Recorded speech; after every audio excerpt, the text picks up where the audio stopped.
Welcome student. Let's study our second chapter, Pythagoras theorem. We already studied Pythagoras theorem from the sixth standard. In that, most important thing is statement of Pythagoras theorem. Statement of Pythagoras theorem is in the right angle triangle. Only in the right angle triangle. पहा, Pythagoras theorem मध्ये जो काही theorem आहे तो theorem फक्त आणि फक्त right angle triangle साठी अप्लाय केला जातो. ठीक आहे. दुसऱ्या टाइपचे जे ट्रायंगल्स आहेत ॲक्यूट अँगल ट्रायंगल किंवा ऑब्टूस अँगल ट्रायंगलसाठी आपल्याला याचं ॲप्लिकेशन आहे. ठीक आहे. पण पायथागोरस थेरम हा जो आहे कन्सेप्ट हा फक्त आणि फक्त राईट अँगल ट्रायंगलमध्येच अप्लाय केला जातो. ठीक आहे. In right angle triangle the square of hypotenuse is equal to sum of square of remaining two sides. ठीक आहे. असं हे स्टेटमेंट आहे. याचा अर्थ काय झाला? इन राइट एंगल ट्रायंगल हा ABC right angle triangle draw केला. In ABC triangle B is a right angle, that is 90 degree. The square of hypotenuse is the opposite side of right angle is hypotenuse. Means square of hypotenuse means AC square of AC is equal to the sum of square of remaining two sides or is equal to the sum of square of sides forming right angle. AC square is equal to sum of square of these two sides, sum of square of remaining two sides or sum of a square of sides forming right angle. ज्या side right angle form करणार आहे त्या साइडच्या स्क्वेअरची summation is equal to hypotenuse square इथपर्यंत होणार आहे. ठीक आहे. तर हे आहे पायथागोरसचं स्टेटमेंट. हे आपण खूप वर्षांपासून 7वी पासून पण पाहिलेलं आहे. जस्ट आपलं रिकॉल आहे, रिव्हिजन आहे. याच्यामध्ये चॅप्टरची सुरुवातच इथून झालेली आहे. Statement of Pythagoras theorem. ठीक आहे. तर पायथागोरस थेरम या स्टेटमेंटला का नाव दिलं? कारण की ग्रीक सायंटिस्ट जो होता पायथागोरस त्यानं या हे जे स्टेटमेंट आहे त्यानं हे प्रूव्ह करून दाखवले की hypotenuse square area of hypotenuse square is equal to sum of square of areas of two sides forming right angle. ठीक आहे. ॲक्च्युली पायथागोरसच्या पूर्वीसुद्धा या थेरमचा वापर केला जात होता आणि त्याच थेरमचा वापर करून इजिप्तमधले काही पिरॅमिड्स तयार झालेले आहेत. पण पायथागोरसच का नाव दिलं? तर पायथागोरसनं याचं ॲक्च्युली प्रूफ तेव्हा सुद्धा दिलं आहे. त्याच्यापूर्वी हे वापरलं जात होतं पण त्याच्यापूर्वी कोणी प्रूफ दिलं नव्हतं. पण पायथागोरसनं प्रूफ दिल्यामुळं या स्टेटमेंटला किंवा या फॉर्म्युलाला या थेरमला पायथागोरसचं नाव दिलेलं आहे. ठीक आहे. तर पायथागोरस थेरम हा फक्त राईट अँगल ट्रायंगलमध्ये अप्लाय केला जातो. तुम्हाला थेरम समजला असेल. थेरम हा तुम्हाला सर्वांना पाठ असेलच. In right angle triangle square of hypotenuse is equal to sum of square of remaining two sides. ठीक आहे. तर हे आता आपण प्रूव्ह करूया. हे जे स्टेटमेंट आहे स्टेटमेंटमध्ये जे दिलेल्याप्रमाणे आपण प्रूव्ह करून पाहूया. काय सांगितलंय? Square of hypotenuse is AC square of hypotenuse म्हणजे हायपोटेन्यूसच्या लेंथचा square is equal to the sum of a square of remaining two sides. Sum of म्हणजे समेशन करायची आहे. Sum of square of remaining two sides, square of remaining two sides AB and BC. ठीक है. AB and BC. Hypotenuse square is equal to sum of square of remaining two sides. तर हे आता आपण घेतलेलं आहे. याचा स्टेटमेंट प्रमाणे एक फॉर्म्युला तयार केला की आपण त्याला इक्वेशन म्हणू शकतो किंवा आयडेंटिटी सुद्धा आपण याला म्हणू शकतो. AC square is equal to AB square plus BC square. AC is hypotenuse, AB is height and BC is base. Hypotenuse square is equal to base square plus height square. ही जरी height दिसत असली तरी आपण याला base म्हणू शकतो कारण ट्रायंगलचा असा आपण टिल्ट केला तर त्या ठिकाणी जी हाईट दिसणार आहे ती नंतर बेस होणार आहे आणि जी बेस आहे ती हाईट होणार आहे. किंवा आपण याला बेसही म्हणू शकतो, याला हाईटही म्हणू शकतो, याला बेस किंवा हाईटही म्हणू शकतो. ठीक आहे. तर AC square is equal to AB square plus BC square हा झाला पायथागोरस थेरम. ठीक आहे. तर आपल्याला जो प्रॅक्टिस 2.1 मध्ये जो फर्स्ट प्रॉब्लेम विचारले आहेत ते ट्रिपलेट्सवरती आहे. ठीक आहे. तर काही ट्रिपलेट्स सांगितले आहेत म्हणजे ॲक्च्युली राईट अँगल ट्रायंगलसाठी काही स्पेसिफिक साईडचं मेजरमेंट दिलं असतं. ठीक आहे. म्हणजे या दोन साईडवर डिपेंड असणार आहे की ही साईड कोणती असणार. ठीक आहे. या दोन जर साईड दिल्या AB आणि BC दिली तर ही साईड आपल्याला फाइंड आउट करता येऊ शकते. असे एक्झाम्पल आपण यापूर्वी खूप फाइंड आउट केलेले आहेत, तर त्याबद्दल मी सांगणार नाही तुम्हाला. तर आता फक्त पायथागोरियन ट्रिपलेट हा आपल्याला कन्सेप्ट पाहायचा आहे. ठीक आहे, तर कुठले कुठले पायथागोरियन ट्रिपलेट आहेत?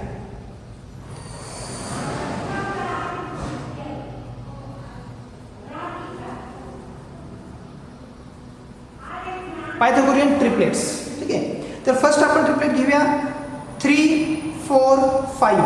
3, 4, 5 हे एक ट्रिपलेट घेऊया. तर 3, 4, 5 याच्यामध्ये या 3 साइड्स आहेत. फर्स्ट 3, 4, 5 3 साइड्स दिलेल्या आहेत ट्रायंगलच्या 3, 4, 5. ठीक आहे, आता ABC ट्रायंगलमध्ये ज्या AB, BC आणि AC या 3 साइड्स आहेत, या 3 साइडमध्ये सगळ्यात हायेस्ट लेंथ जी असणार आहे ती असणार आहे हायपोटेन्स. ठीक आहे, बेस आणि हाईटपेक्षा सर्वात मोठी साईड जी असणार आहे थर्ड साईड ती म्हणजे हायपोटेन्स आपल्याला कन्सिडर करायची आहे. मग 3, 4, 5 मध्ये हायेस्ट नंबर कुठला आहे? 5 आहे. तर 5 is the hypotenuse of our triangle. ठीक आहे, दिलेल्या ट्रायंगलमध्ये 5 ही हायपोटेन्स असणार आहे. सगळ्यात मोठी लेंथ म्हणजे हायपोटेन्स. ठीक आहे, मग सपोज ही जर हायपोटेन्स आली तर दुसऱ्या जे 2 साईड दिले आहेत 3 आणि 4 या साइड्स फॉर्मिंग राईट अँगल आपण असं म्हणू शकतो, किंवा रिमेनिंग 2 साइड्स.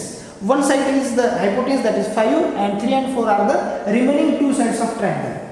ठीक आहे, तर या फॉर्म्युलामध्ये आपण या 3 साइड्स ठेवून पाहूया. AC is a hypotenuse. Hypotenuse is 5. 5 square is equal to AB and BC remaining 2 sides बद्दल सांगितलं होतं. 3 square plus 4 square. Sum of a square of remaining 2 sides. Hypotenuse square is equal to sum of square of remaining 2 sides. Square of 5 is 25. 3 square of 3 is 9 and square of 4 is 16. 25 is equal to 9 plus 16 is equal to also 25. Left hand side is equal to right hand side. ठीक आहे, जेव्हा left hand side is equal to right hand side होईल म्हणजेच आपलं statement जे आहे ते आपण प्रूव्ह करून पाहिलेलं आहे की ॲक्च्युली राईट अँगल ट्रायंगलमध्ये the sum of square of hypotenuse is equal to sum of square of remaining 2 sides. ठीक आहे, तर 3, 4, 5 is the triplet, Pythagorean triplet. ठीक आहे, 3, 4, 5 ह्याच साईज आपण घेतल्या तर राईट अँगल ट्रायंगल फॉर्म होऊ शकतो. ठीक आहे, राईट अँगल ट्रायंगल फॉर्म होणाऱ्या ह्या 3 साइड्स आहेत म्हणून आपण या 3 नंबरला पायथागोरियन ट्रिपलेट म्हणणार आहोत. ठीक आहे, सिमिलरली आपण आणखी एक एक्झाम्पल घेऊया. आता 3, 4, 5 अतिशय सिंपल एक्झाम्पल आहे आणि लक्षात राहण्यासारखं आहे. 3, 4, 5 हे ट्रिपलेट आहे. मग 3, 4, 5 जर हे ट्रिपलेट आहे तर अशाच टाईपचे कॉन्झिक्युटिव्ह नंबर जर 3 घेतले म्हणजे ट्रिपलेट होईल का? असं नाही. आता आणखी एक एक्झाम्पल आपण पाहूया. ठीक आहे, सपोज 4, 5, 6 हे पण एक कॉन्झिक्युटिव्ह नंबरचं ट्रिपलेट आपण घेऊन पाहूया की ॲक्च्युली हे पायथागोरियन ट्रिपलेट होऊ शकतं का. ठीक आहे, याच्यामध्ये हायेस्ट साईड किंवा सर्वात मोठी साईड जी आहे ती 6 म्हणजे आपण हायपोटेन्स कन्सिडर करणार आहे. ठीक आहे, 6 square is equal to sum of square of remaining 2 sides. 4 square plus 5 square. Square of 6 is 36. Square of 4 is 16 plus 25. ठीक है, 36 is equal to 41. 36 is not equal to 41. 36 is not equal to 41. Therefore, 4, 5, 6 is not a Pythagorean triplet. 3, 4, 5 हे Pythagorean triplet होणार नाही कारण की 36 means काय होणार नाही? Hypotenuse square is not equal to sum of square of remaining 2 sides. ठीक आहे, हे नॉट इक्वल टू झाल्यामुळं हे पायथागोरियन ट्रिपलेट होणार नाही. ठीक आहे,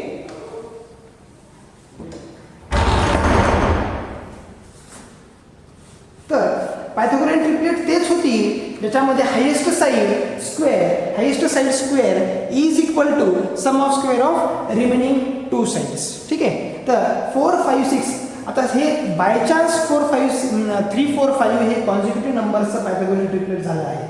पण हे ट्रिपलेट सोडता बाकी कोणतंही ट्रिपलेट कॉन्झिक्युटिव्ह नंबर्स पासून बनणार नाही. ठीक आहे, फक्त हे एकमेव 3, 4, 5 आपल्याला कॉन्झिक्युटिव्ह नंबरचं ट्रिपलेट मिळालेलं आहे. याच एका ट्रिपलेटवरून आपण इन्फायनाईट नंबर ऑफ ट्रिपलेट्स तयार करू शकतो. ठीक आहे, पहा कसं तयार करू शकतो.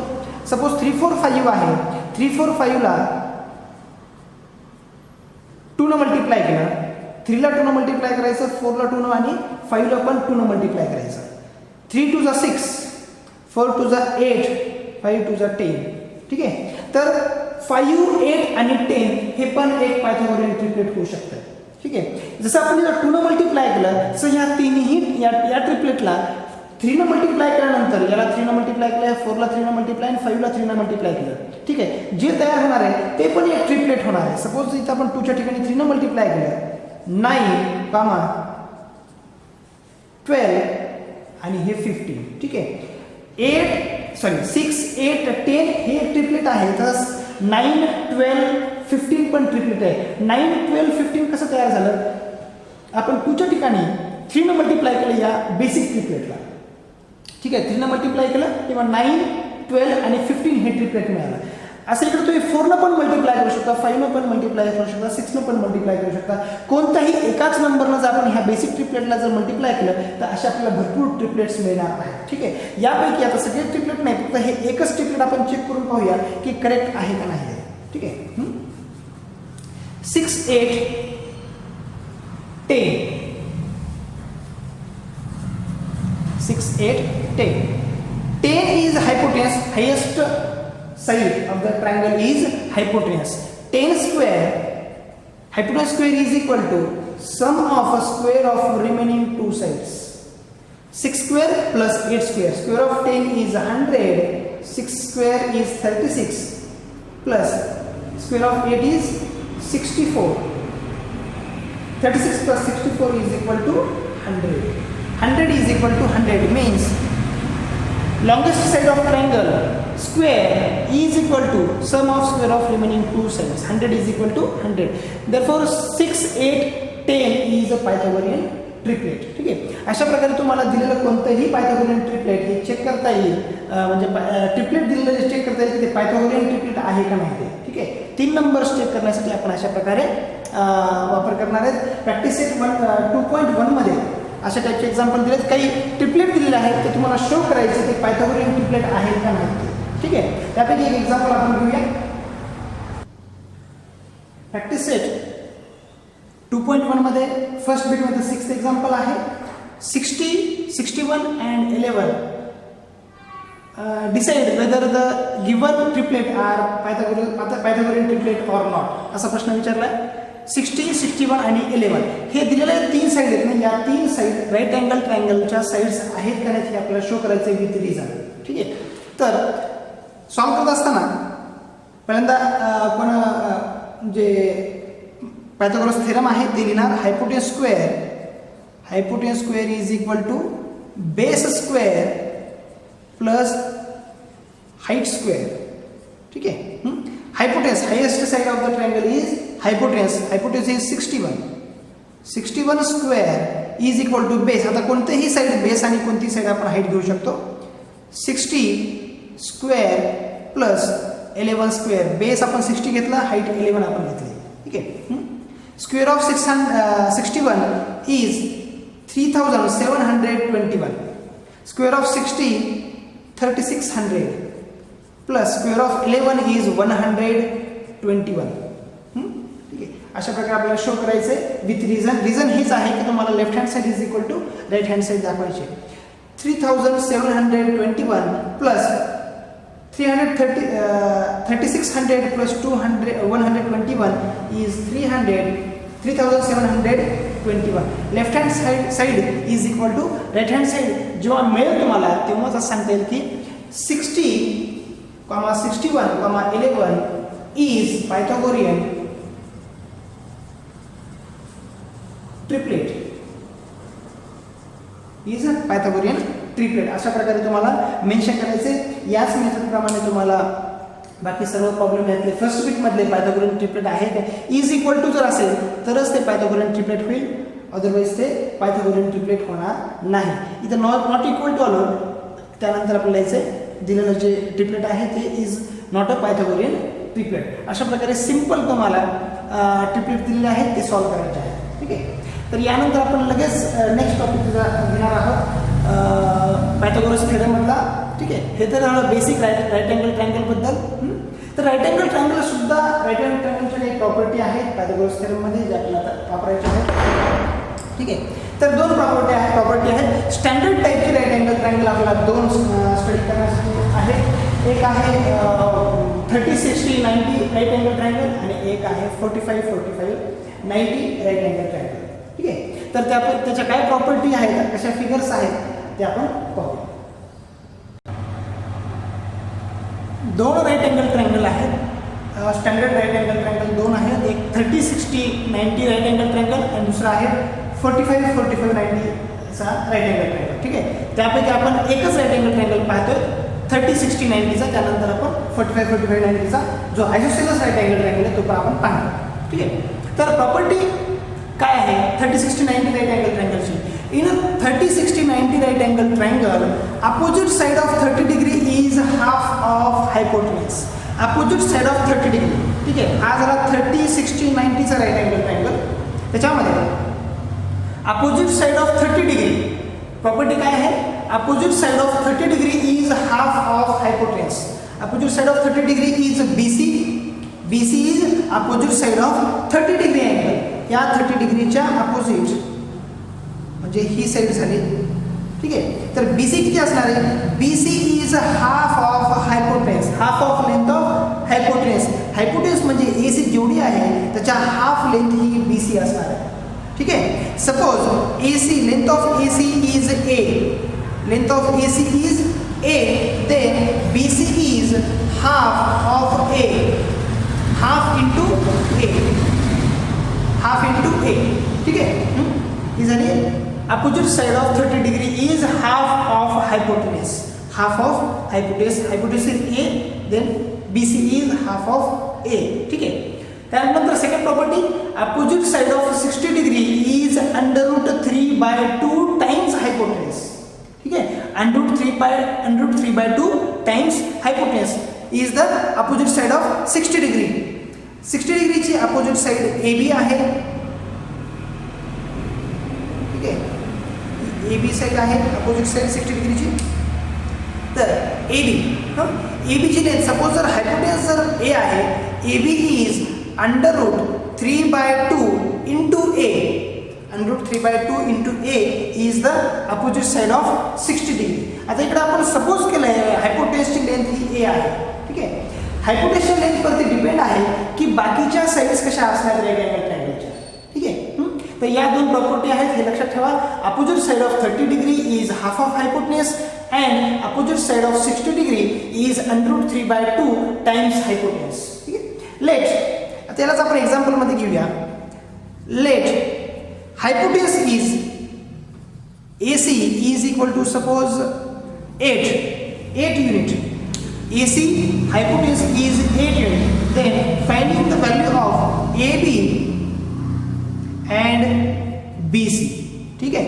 AB आणि BC ची आपण लेंथ काढण्यासाठी सपोज जर हायपोटेन्स मिळाला आपल्याला, हायपोटेन्स दिलाय, तर AB आणि BC ची आपण लेंथ काढू शकतो. केव्हा, जेव्हा हा राईट अँगल ट्रायंगल 30-60-90 चा आहे तेव्हा. सपोज जर याची मेजरमेंट 30-60-90 नसून दुसरी कोणती असले असते तर या प्रॉपर्टी अप्लाय होऊ शकत नाही. या प्रॉपर्टी दोन अप्लाय होण्यासाठी ट्रायंगल हा 30-60-90 चाच असला पाहिजे. ठीक आहे. तर AB is opposite side of 60 degree. Opposite side of 60 degree. AB is equal to AB opposite side of 60 degree is under root 3/2 times hypotenuse. Hypotenuse means AC. AB is equal to under root 3/2 into hypotenuse. Under root 3/2 into length of AC is 8. Therefore, AB is equal to 4 under root 3.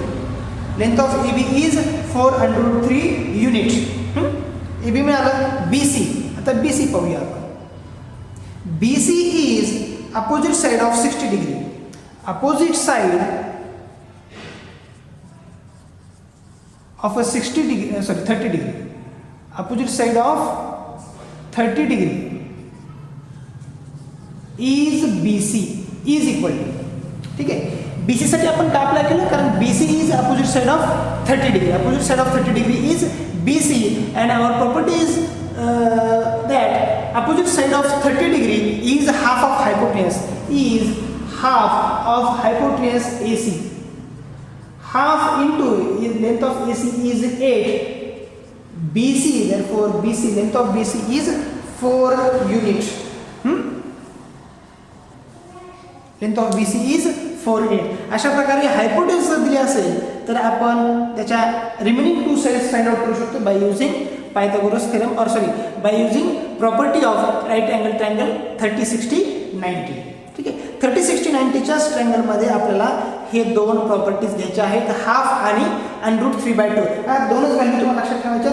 Half he opposite side of 30 degree आहे, √3/2 is opposite side of 60 degree. ठीक आहे, तर अशा प्रकारे तुम्हाला कोणत्याही sides find out करता येतील, किंवा जर एक साइड दिलेली आहे तर तुम्हाला ह्या साइडवरून अपोजिट साइड ऑफ 30 डिग्रीवरून हायपोटेन्यूज सुद्धा फाइंड आउट करता येईल. ठीक आहे, हायपोटेन्यूज सुद्धा तुम्हाला फाइंड आउट करता येईल, किंवा 60 डिग्रीच्या अपोजिट साइड आणि 30 डिग्रीच्या अपोजिट साइड या दोन साइडवरून देखील हायपोटेन्यूज फाइंड आउट करता येईल. म्हणजे या तीन साइडपैकी कोणतीही एक साइड जर दिलेली असेल तर तुम्हाला दुसऱ्या दोन साइड काढता येतील, पण तुम्हाला 30 60 90 हा ट्रायंगल दिलेला असला पाहिजे. ठीक आहे, या प्रॉपर्टी वापरून या तिन्हीपैकी कोणतीही एक साइड जर दिली तर बाकीच्या दोन साइड तुम्हाला फाइंड आउट करता येतील. तर असं काही एक्झाम्पल आहे या प्रॉपर्टीवरती प्रॅक्टिस 2.1 मध्ये. ठीक आहे, तर प्रॉपर्टी लक्षात असू द्या. सेकंड प्रॉपर्टी आपण पाहणार आहोत.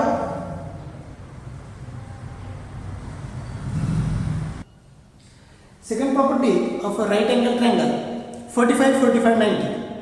In a 45 45 90, आता हा दुसरा टाइपचा राईट अँगल ट्रायंगल आहे. पहिला आपण पाहिला होता 30 60 90 चा पहिला होता. 45 45 90 आणि 30 60 90 हे दोन स्टँडर्ड टाइपचे राईट अँगल ट्रायंगल आहेत, जसा की आपल्याला या वर्षी अभ्यास करायचा आहे.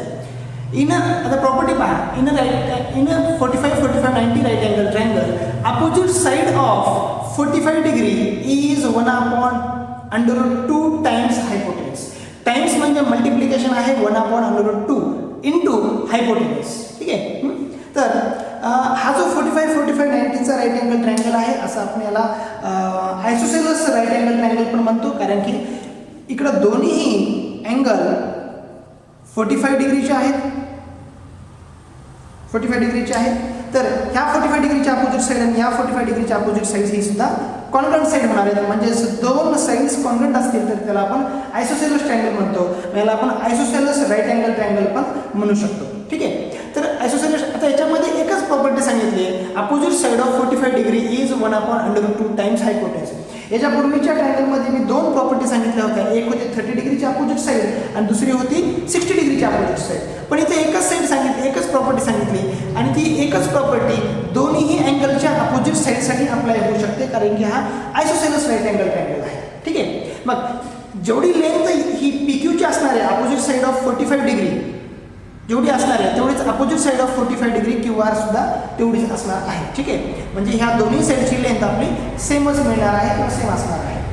म्हणून एकच प्रॉपर्टी आहे, opposite side of 45 degree is 1/√2 times hypotenuse. Suppose, ठीक आहे, suppose let PR is equal to 3. PR is equal to 3 घेतल्यानंतर आपला PQ and QR, find the length of PQ and QR. त्या दोन्हीची आपण लेंथ काढण्यासाठी या प्रॉपर्टीज वापर करू शकतो. ठीक आहे, काय सांगितलं, opposite side of 45 degree, opposite side of 45 degree, opposite side of 45 degree is PQ. PQ is equal to QR. दोन्हीसाठी आपण एकत्र सॉल्व करू शकतो, कारण की PQ आणि QR या दोन्ही side opposite side of 45 degree आहेत. ठीक आहे, मग इकडं आपण PQ is equal to QR is equal to 1/√2 into hypotenuse, that is PR. 1/√2 into length of PR is 3. Means 3/√2 is the length of PQ is equal to QR. PQ आणि QR दोन्ही सेगमेंटची दोन साईडचे राईट अँगल फॉर्म करायला लागतात, त्या दोन्ही साईडची length आपण 3/√2 घेऊ शकतो by using property of right angle triangle 45 45 90 if hypotenuse is 3. ठीक आहे. तर अशा प्रकारे आपण एक साईड दिली असताना आपण दुसऱ्या दोन साईड काढू शकतो. सपोज आपल्याला एक साईड दिलेली आहे आणि हायपोटेन्यूस काढायचा आहे, तेव्हा सुद्धा आपण या थेरमचा वापर करू शकतो. पण ह्याच्यामध्ये दोनच अननोन टर्म आहे, एक साईड आहे आणि दुसरी हायपोटेन्यूस आहे. ठीक आहे. QR दिली असेल, आता इथे आपल्याला PR दिली होती, PR वरून आपण QR शोधलं आणि जर आपल्याला QR दिला असेल तर आपण PR म्हणजेच हायपोटेन्यूस सुद्धा फाइंड आउट करू शकतो. ठीक आहे. सिंपल आहे. तुम्हाला छोटंसं कन्वर्जन करायचे आणि हायपोटेन्यूसची लेंथ काढायची आहे. तर अशा प्रकारे ही सेकंड प्रॉपर्टी आहे, property of right angle triangle in 45 45 90 right angle triangle. हे लक्षात ठेवा, opposite side of 45 degree is 1/√2 times hypotenuse. या ज्या तीन तुम्हाला प्रॉपर्टी सांगितल्या त्याच्या पूर्वीच्या दोन property, opposite side of 30 degree and opposite side of 60 degree, ही एक प्रॉपर्टी आणि ही अपोजिट साइड ऑफ 45 डिग्री. या तीन प्रॉपर्टी तुम्हाला खूप इम्पॉर्टंट आहेत. याच्या पुढे मेन्सुरेशनमध्ये ट्रिगोनॉमेट्री चॅप्टरमध्ये आणि मेन्सुरेशनमध्ये सुद्धा वापरण्यात येईल, तेव्हा ह्याची तुम्हाला खूप आवश्यकता पडणार आहे, तेव्हा सुद्धा तुम्हाला याचं रिव्हिजन होईलच. ठीक आहे. तर या तीन प्रॉपर्टीज आहेत या चॅप्टरमध्ये, या तीन प्रॉपर्टीवर पुढचे एक्झाम्पल्स आहेत. सिंपल एक्झाम्पल आहेत. एक एक्झाम्पल आपण घेऊया, आपल्याला थोडंसं आहे वेळ, तर एक एक्झाम्पल याच्यावरती या प्रॉपर्टीवरती आपण घेऊया. पहा, एक सिंपल प्रॉब्लेम आहे. आपल्या प्रॅक्टिस सेटमधला मी बुकमधला प्रॉब्लेम घेतला नाही, जो बोर्डला आला होता प्रॉब्लेम तो मी इथं घेतलेला आहे. सिंपल प्रॉब्लेम आला होता. पहा, quadrilateral PQRS is a square. PQRS is a square. काय गिवन इन्फॉर्मेशन काय आहे ते पहिल्यांदा समजून घ्या. PQRS is a square. Suppose जर PQRS स्क्वेअर असेल तर स्क्वेअरच्या सगळ्या प्रॉपर्टी इथं अप्लाय व्हायला पाहिजे, ज्या की all angles of square are right angle. सगळे आपण राईट अँगल काढून घ्यायचे, कारण स्क्वेअर आहे तर सर्व राईट अँगल झाले. ठीक आहे. PQRS is a square. Square आहे तर त्याचबरोबर all sides of a square are congruent, means PQ is equal to QR is equal to SR is equal to SP. ठीक आहे. All sides of a square are congruent. तर symbolically आपण represent करूया, all sides of a square are congruent. ठीक आहे. तर त्यापैकी आपण दिलंय फक्त PQ एक साइड दिलेली आहे आणि इकडं T अँगल 30 डिग्रीचा दिलेला आहे. फाइंड काय करायचं, डिस्टन्स PT म्हणजे P to T हे डिस्टन्स आपल्याला फाइंड आउट करायचं आहे. बाकी काहीही दिलेलं नाही आहे, फक्त स्क्वेअरची एक साईड दिली आहे आणि आपल्याला हे PT distance, total distance find out करायचं आहे. तर तेव्हा आपण काय करा, सगळ्यात पहिल्यांदा आपल्याला प्रॉब्लेममध्ये असणारे सर्व अँगल्स फाइंड आउट करून घ्यायचे आहेत, सर्व अँगल शोधायचे आहेत. ठीक आहे. इकडं तर आपल्या लक्षात आलं की हे सगळे 90 डिग्रीचे अँगल्स आहेत, पण ॲक्च्युली राईट अँगल ट्रायंगलमध्ये आता हा 90 डिग्रीचा आहे तर हा सुद्धा 90 डिग्रीचा असणार आहे. RQT is right angle triangle. हा 30 आहे, हा 90 आहे, तर हा डेफिनेटली 60 डिग्रीचा अँगल असणार आहे. ठीक आहे. 60 डिग्री. आणि आपल्याला PT डिस्टन्स, हे डिस्टन्स शोधण्यासाठी PQ ऑलरेडी दिलेलं आहे, फक्त QT काढायचे. QT काढल्यानंतर याच्या दोन्हीची ॲडिशन करायची आपल्याला, जी मिळणार आहे PT. ठीक आहे. तर QT डिस्टन्स काढण्यासाठी आपल्याला काय करायचं, QT is opposite side of 60 degree. Opposite side of 60 degree, and we all know that the opposite side of 60 degree is √3/2 times hypotenuse. √3/2 times hypotenuse. पण ॲक्च्युली आपल्याकडे हायपोटेन्सची पण लेंथ दिलेली नाही, हायपोटेन्सची पण लेंथ दिलेली नाही. हायपोटेन्स जोपर्यंत मिळणार नाही तोपर्यंत आपल्याला QT ही लेंथ मिळणार नाही. मग हायपोटेन्स काढण्यासाठी आपल्याला काय करावं लागणार आहे, इकडे 30 डिग्री दिला आहे, 30 डिग्रीची अपोजिट साईड दिलेली नाही आहे, पण इनडायरेक्टली आपण असं कन्सिडर करू शकतो की QR is 2√3. QR is 2√3. ठीक आहे. तर या साईडवरून आपण हायपोटेन्स काढू शकतो. याच्यापूर्वी पण तुम्हाला मी सांगितलं होतं, आपल्याला हायपोटेन्स दिला होता तेव्हा आपण opposite side of 30 degree he find out केली होती. पण आता आपल्याला 30 डिग्री या 30 डिग्रीच्या अपोजिट साईडवरून आपल्याला हायपोटेन्स फाइंड आउट करायचा आहे. ठीक आहे. जोपर्यंत आपण हायपोटेन्स काढणार नाही तोपर्यंत आपल्याला ही साईड मिळणार नाही. आपण पहिल्यांदा हायपोटेन्स काढून घेऊया. ठीक आहे. In triangle RQT, in in triangle RQT, angle Q is 90 degree. Angle Q is 90 degree and angle T is 30 degree. हे दोन्ही गिवन म्हणायला हरकत नाही आपल्याला. ठीक आहे, हे दिलेलं आहे T is 30 degree. Opposite side of angle T is 30 degree. Opposite side of 30 degree. Opposite side of 30 degree is QR. Opposite side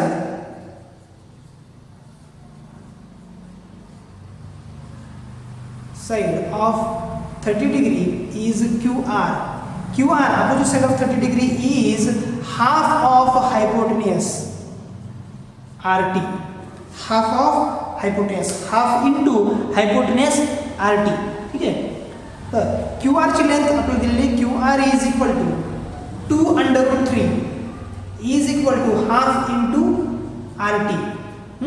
conversion करा, RT is equal to 2 into 2 under root 3 is equal to 4 under root 3 is length of RT. 4 under root 3 is length of RT. That means hypotenuse length is 4 under root 3. 4 under root 3 is hypotenuse. आता या hypotenuse वरून आपल्याला easily opposite side of 60 degree find out करता येईल आणि opposite side of 60 degree आपण find out केली की QT प्लस PQ या दोन्हीची समेशन केली की PT आपल्याला डिस्टन्स आपल्याला हे मिळणार आहे. ठीक आहे, RT is equal to 4 under root 3 मिळालं. Opposite side of 60 degree is equal to under root 3 by 2 times hypotenuse RT. Opposite side of 60 degree. Opposite side of 60 degree कोणती आहे? QT आहे.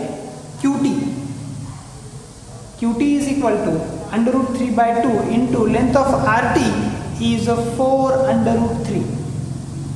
Is 4 under root 3. अशा प्रकारे आपण value put केला. Opposite side of 60 degree, त्याच्या ठिकाणी आपण QT घेतलं. QT is opposite side of 60 degree. Under root 3 by 2 into 4. इथेच कॅल्क्युलेट करून घ्या. 2 into under root 3 into under root 3 is equal to under root 3 square. 2 into आता 2 into under root 3 into under root 3 आहे. 2 into under root 3 bracket square 2 into square होता. Square root get cancel 3. 2 into 3 is 6. QT, length of QT is 6 unit. QT is 6 unit. इधर मिळालं 6. ठीक आहे, आता आपल्याला काढायचं आहे PT distance. PT is equal to sum of two lengths, that is PQ plus QT. PQ plus QT is equal to PT. PQ is given 2 under root 3 plus QT is 6. QT is 6. ठीक आहे, तर PT is equal to 2 under root 3 plus 6. याच्यामध्ये summation करता येणार नाही आपल्याला. याच्यामध्ये summation होणार नाही. 2 under root 3 plus 6 is equal to PT होणार आहे. ठीक आहे, हे झालं आपला final answer. PT is equal to 2 under root 3 plus 6. अशा प्रकारे तुम्हाला प्रॉपर्टीज वापरायच्या आहेत राईट अँगल ट्रायंगलच्या. राईट अँगल ट्रायंगलच्या 3 प्रॉपर्टी आहेत. 3 प्रॉपर्टीवरतीच तुम्हाला प्रॅक्टिस सेट विचारला जाणार आहे. प्रॅक्टिस सेटमधले प्रॉब्लेम्स सगळे याच टाईपचे आहेत आणि एक्झाममध्ये सुद्धा असा एक प्रॉब्लेम तुम्हाला येईल. ॲक्च्युली या प्रॅक्टिस सेटमध्ये तुम्हाला यावर्षी एकच प्रॅक्टिस सेट विचारला जाणार या चॅप्टरवरती, तर तो आहे 2.1. त्याच्यामध्ये ट्रिपलेट्स आणि 3 प्रॉपर्टीवरती असणारे एक्झाम्पल्स आहेत. खूप सिंपल आहे. थोडीशी प्रॅक्टिस केली तर तुम्हाला हे सर्व प्रॉब्लेम्स येऊन जातील. ठीक आहे, चालेल. तर आज आपण इथं थांबूया. Thank you very much.